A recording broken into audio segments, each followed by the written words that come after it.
At a small campaign office in Canby, Christine Drazan held her first news conference as the Republican candidate for governor. I am ready to lead our state to a stronger position and higher quality of life for all Oregonians. And I am excited to begin that race today. After a short speech, we asked some questions. First up, I asked Drazan about her plans to address the crisis of homelessness and addiction. The Republican noted Oregon's history of being worst in the nation for addiction levels and access to treatment support. And the way to resolve that, the way to turn that around, is to make it a priority. Drazan said as governor, she would declare a statewide emergency and get leaders to work together to get help to more of those who need it.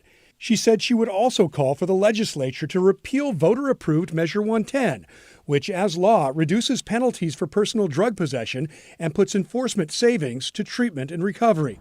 And when it comes to the often connected issue of homelessness, the candidate said what's been happening under liberal policies is not working, and she'd make it less comfortable to live long-term on the streets. But the truth of it for our communities is that that option to just say it's possible for me to choose to live on the street and take as much fentanyl as I can get in a day, that's not healthy for them. It's not healthy for our communities. Moving on to the pandemic and a new uptick in cases, Drazan said she would follow the science.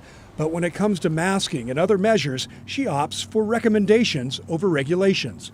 Oregonians have been through this now. We understand how to keep ourselves and our families safe. And I believe that with information, Oregonians will make decisions to keep themselves, their customers, their clients, and their families safe. As a former House Minority Leader in the Oregon legislature, Drazan was responsible for trying to bring a wide array of Republicans together. Now she will have to do the same in this race for governor. And that's a big task when you consider Drazan was one of 19 Republican candidates in the primary. Oregon. And as of the latest tally, won with about 23% of the vote. She spins that as a good thing. Republicans across the state all raised their hand and said, I want to be a part of change. And the great thing about this process that we've all experienced is that we have more in common than our differences. Now, Drazan appreciates the fact that she's running against two other women in this race, but she will have to get some votes away from them to win in Blue Oregon. Ashley? Yeah.